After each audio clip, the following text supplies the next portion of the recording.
What do you do when your best isn't good enough? You cry, get frustrated, give up, lock yourself in the closet. Let's talk about that. There are better alternatives.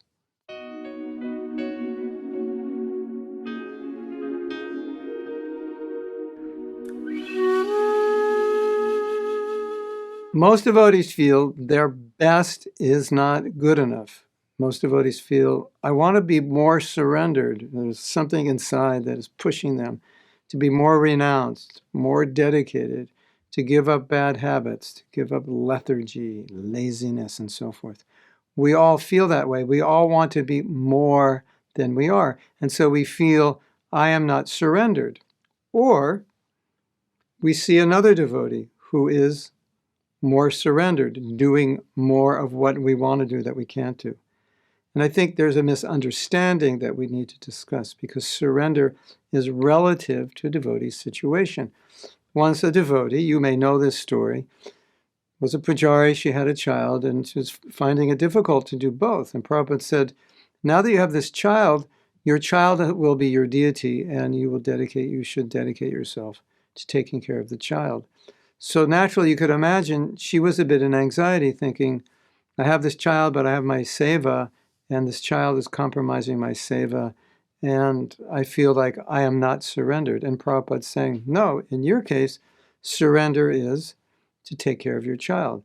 A grihastha feels the same way. Oh, I was a book distributor. Now I'm going to work. I'm supporting a family.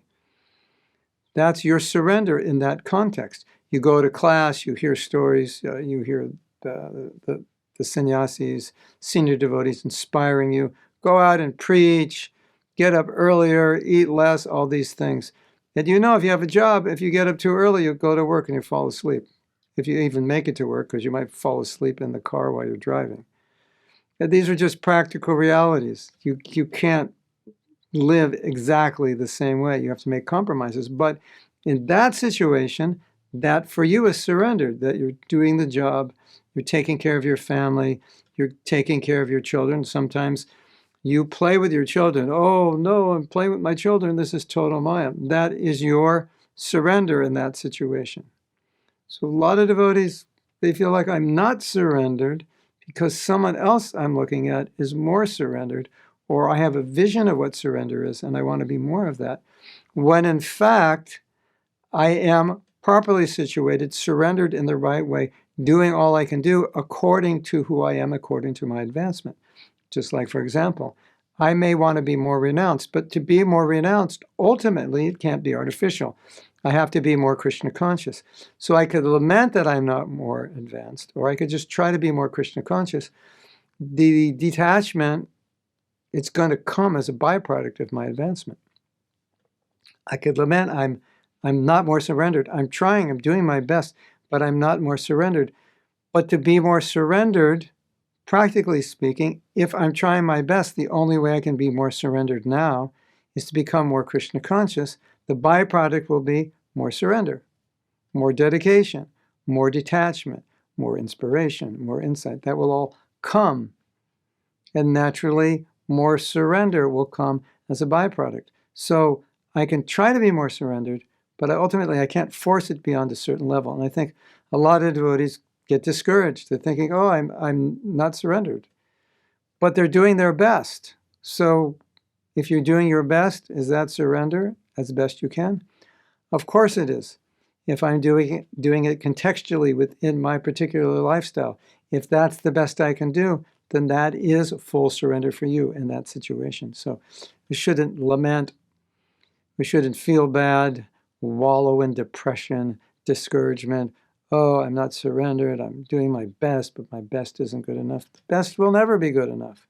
Just like Prabhupada said when he was asked, how do we repay the spiritual master? And he said, you never can repay the spiritual master. So I'll never be good enough. I'll never do enough. I'll never be surrendered enough. And even if I'm surrendered enough, eternally, I will be more surrendered. So it's never enough. My love for Krishna will eternally grow, if you can even imagine that.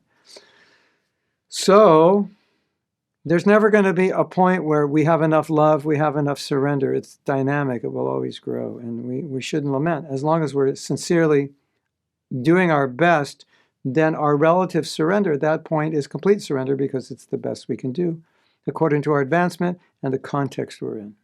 And therefore, we should be happy and celebrate, not lament. I'm not surrendered. Of course, we can be more surrendered. Of course, we can try harder, and we should. But there are limitations according to the limitations of our Krishna consciousness. We can't be instantly more Krishna conscious than we are. We can only try. Hare Krishna.